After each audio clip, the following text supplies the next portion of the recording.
তো গাইজ আপোনালোকৰ কাৰণে আৰু এটা মই ভিডিঅ' লৈ আছোঁ।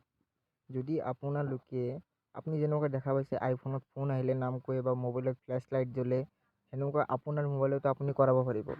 মই দেখাই আছোঁ কেনেকুৱা কৰে। প্ৰথমে যাব আপুনি প্লে' ষ্টৰত যোৱাৰ পিছত আপুনি চাৰ্চ কৰিব।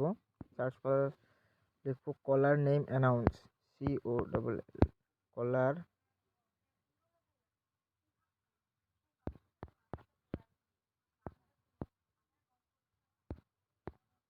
কলাৰ নেম এনাউন্সাৰ, এইটো আপুনি ক্লিক কৰিব।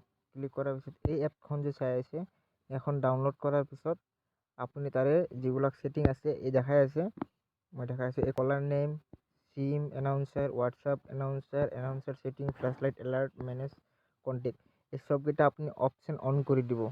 অন কৰাৰ পিছত আপোনাৰ মোবাইলত ফোন আহিলে নাম কৈ দিব, মানে এভৰিথিং যেনেকুৱা আইফোনৰ চিষ্টেম থাকে চেম এনেকুৱা চিষ্টেমত হোৱা আপোনাৰ মোবাইলখন। পিছত মই আপোনাক আৰু এটা দেখাই আছোঁ। যদি আপোনালোকে আপোনাৰ মোবাইলৰ একদম আগৰ মডেলৰ নকিয়া যে আছে, নকিয়া বনাব খোজে চেম, তেনেহ'লে আপুনি ইয়াতে লিখিব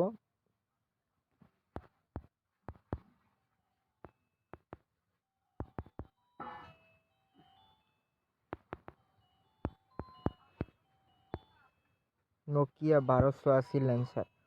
আপুনি এইটো ডাউনলোড কৰাৰ পিছত আপোনাৰ মোবাইলখন চেম এনেহেন দেখাত হ'ব। মানে দেখাত মানে কি ভাল লাগে আৰু ইউনিক টাইপ। যদি আপোনাৰ আইফোনৰ ধৰে আপোনাৰ মোবাইল কৰাব খোজে, তেনেহ'লে লিখিব আপুনি আইফোন লেন্সাৰ।